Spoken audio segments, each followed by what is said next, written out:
दोस्तों, भारत के विधायी इतिहास में पहली बार कुछ ऐसा हुआ है जिसने पूरी संवैधानिक व्यवस्था को ही ताक पर रख दिया है। अब ये सही है या गलत है, इसका निर्णय आप ही करिएगा, लेकिन मैं खबर आपको बता देता हूं। दरअसल तमिलनाडु सरकार ने राज्यपाल या राष्ट्रपति की मंजूरी के बिना ही 10 कानूनों को लागू कर दिया है, जो अपने आप में बहुत बड़ी सियासी घटना है। सीएम स्टालिन के नेतृत्व वाली द्रमुक सरकार ने सुप्रीम कोर्ट के आदेश को आधार बनाकर इस मामले में अधिसूचना भी जारी कर दी है। लेकिन सवाल यह है कि स्टालिन सरकार ने ऐसा क्यों किया? आखिर सरकार को ऐसा क्यों करना पड़ गया? सुप्रीम कोर्ट का फैसला आखिरकार क्या था जिसका आधार स्टालिन सरकार बना रही है? और क्यों राज्यपाल RN रवि की निष्पक्षता पर सवाल खड़े किए जा रहे हैं? इन सारे सवालों के जवाब हम आपको देंगे सिलसिलेवार तरीके से। दरअसल सरकार और राज्यपाल के बीच लंबे वक्त से तनाव की स्थिति बनी हुई है। डीएमके सरकार ने RN रवि पर भाजपा प्रवक्ता की तरह काम करने और विधेयकों और नियुक्तियों को रोकने का आरोप लगाया, तो राज्यपाल का कहना है कि संविधान उन्हें किसी कानून पर अपनी सहमति रोकने का अधिकार देता है। राजभवन और राज्य सरकार का विवाद सुप्रीम कोर्ट और राष्ट्रपति भवन तक पहुंच चुका है। सबसे पहले बात सुप्रीम कोर्ट के 8 अप्रैल के हालिया आदेश की, जिसका हवाला देते हुए स्टालिन सरकार ने 10 कानूनों को लागू कर दिया। कोर्ट के उस आदेश में कहा गया है कि राज्यपाल की तरफ से विधेयक लौटाए जाने और विधायिका की तरफ से उन्हें फिर से पारित किए जाने के बाद राज्यपाल को संवैधानिक रूप से उस पर सहमति देना आवश्यक है और वो इसे राष्ट्रपति के पास नहीं भेज सकते। सुप्रीम कोर्ट ने राज्यपाल को विधेयकों पर निर्णय लेने के लिए 1 महीने का समय भी दिया और यह भी कहा कि कोर्ट राज्यपाल की शक्तियों को कम नहीं कर रहा। इस बीच जैसे ही सुप्रीम कोर्ट का फैसला वेबसाइट पर अपलोड हुआ, 1 दिन बाद ही स्टालिन सरकार ने सुप्रीम पावर का इस्तेमाल करते हुए अधिसूचना जारी कर दी और कानून लागू कर दिया। राज्य सरकार ने अधिसूचना में कहा है कि उक्त विधेयक को सुरक्षित रखने की तिथि के बाद माननीय राष्ट्रपति की तरफ से की गई सभी कार्रवाइयां कानून के अंतर्गत नहीं है और उक्त विधेयक को मंजूरी के लिए उनके समक्ष प्रस्तुत किए जाने की तिथि को माननीय राज्यपाल की तरफ से मंजूरी दे दी गई है माना जाएगा।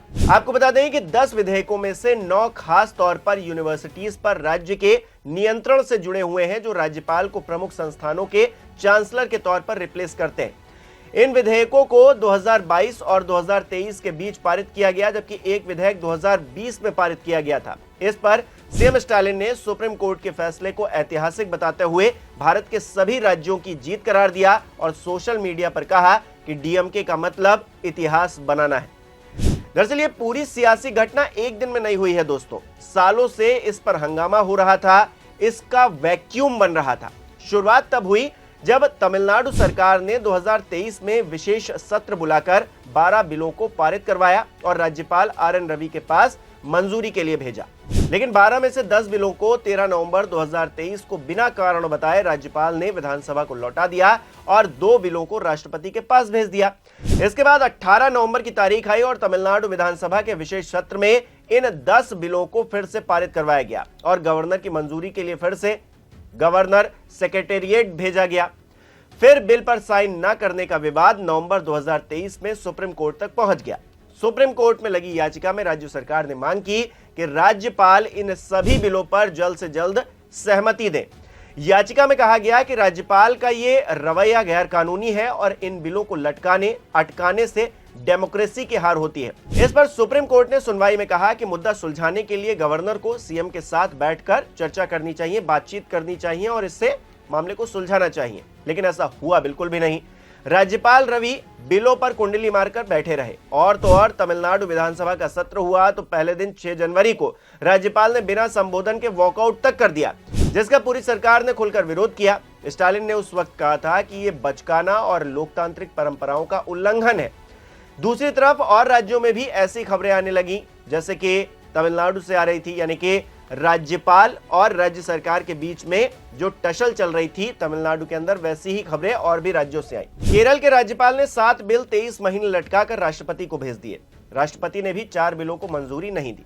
केरल सरकार मामले को लेकर कोर्ट में चली गई। अब जो है 13 मई को इस मामले पर सुनवाई होगी।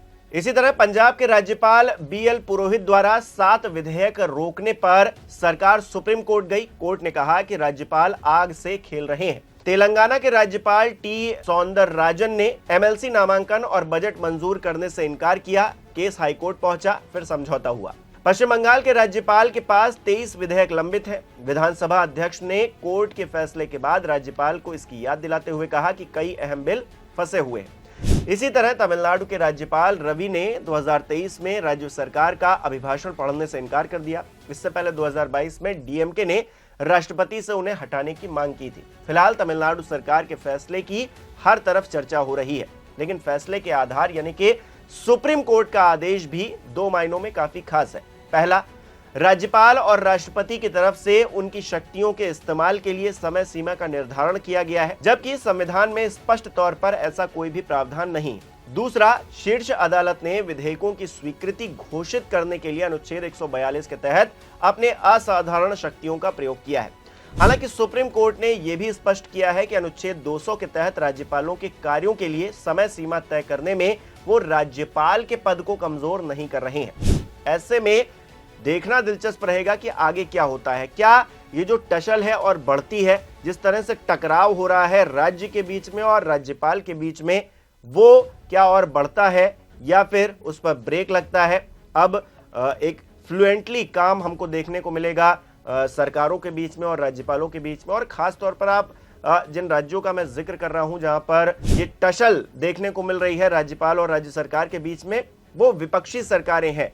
वहां पर खूब हंगामा हो रहा है और राज्यपाल अपने तौर पर अपनी बात रख रहे हैं। पश्चिम बंगाल का उदाहरण ले लीजिए या फिर तमिलनाडु का ही उदाहरण ले लीजिए।